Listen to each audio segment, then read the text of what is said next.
1 जून 2024 को लोकसभा चुनाव का आखिरी चरण भी समाप्त हो चुका है। लोकसभा चुनाव में आखिरी फेज की वोटिंग से ठीक पहले चैट जीपीटी के निर्माता ओपन एआई ने एक बड़ा दावा किया है। इसमें कहा गया है कि उसने भारतीय चुनावों पर केंद्रित सीक्रेट ऑपरेशन में एआई के भ्रामक इस्तेमाल को रोकने के लिए 24 घंटे में कार्रवाई की है, जिससे इसका इस्तेमाल करने वाले लोगों की संख्या में कोई खास बढ़ोतरी नहीं हुई है। अपनी वेबसाइट पर एक रिपोर्ट में ओपन एआई ने कहा है कि इजराइल में एक पॉलिटिकल कैंपेन प्रबंधन फर्म STOIC ने गाजा संघर्ष के साथ साथ भारतीय चुनावों पर कुछ सामग्री तैयार की। हमारी आज की रिपोर्ट भी इसी विषय पर है, तो चलिए आपको बताते हैं क्या दावे किए हैं ओपन एआई ने और क्या वाकई में इजरायली कंपनी द्वारा भारतीय चुनावों में हस्तक्षेप का प्रयास किया गया है। नमस्कार, मैं यशस्वी जोशी स्वागत करती हूं आपका UBE न्यूज़ में, जहां हम न सिर्फ खबरें लाते हैं बल्कि उसका बारीक और सटीक विश्लेषण भी करते हैं। ओपन एआई ने कहा कि मई में इस नेटवर्क ने भारत पर केंद्रित कमेंट्स तैयार करना शुरू कर दिया, जिसमें सत्तारूढ़ बीजेपी की आलोचना की गई और विपक्षी कांग्रेस की प्रशंसा की गई। हालांकि हमने भारतीय चुनाव शुरू होने के 24 घंटे से भी कम समय में उस पर केंद्रित कुछ गतिविधि को बाधित कर दिया। ओपन एआई ने कहा कि उसने इजराइल से संचालित अकाउंट्स के एक ग्रुप पर प्रतिबंध लगा दिया है। रिपोर्ट में दावा किया गया है कि इजराइल से संचालित अकाउंट्स के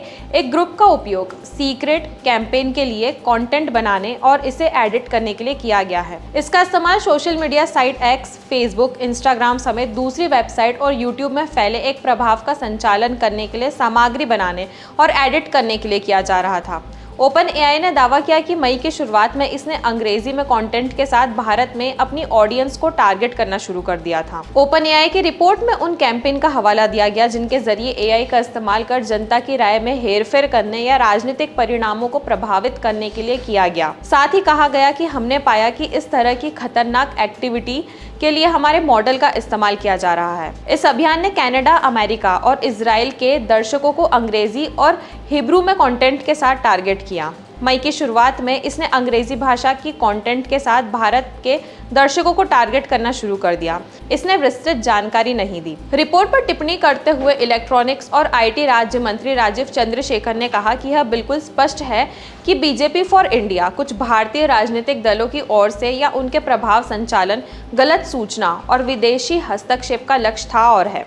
भारत और बाहर निहित स्वार्थ स्पष्ट रूप से इसे चला रहा है और इसकी गहन जांच और पर्दाफाश करने की आवश्यकता है।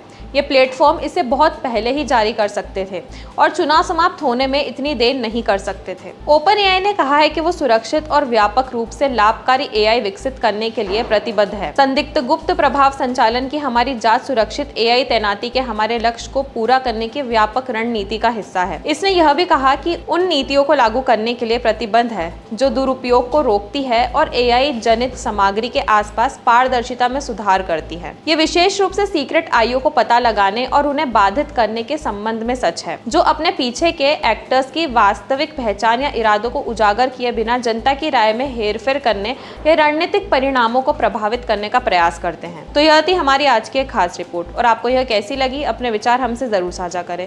वीडियो पसंद आए तो इसे लाइक और शेयर करें, साथ ही चैनल को सब्सक्राइब जरूर करें। UBE न्यूज़ आपके लिए लाता रहेगा देश विदेश से जुड़ी ऐसी ही खबरें। तब तक के लिए धन्यवाद।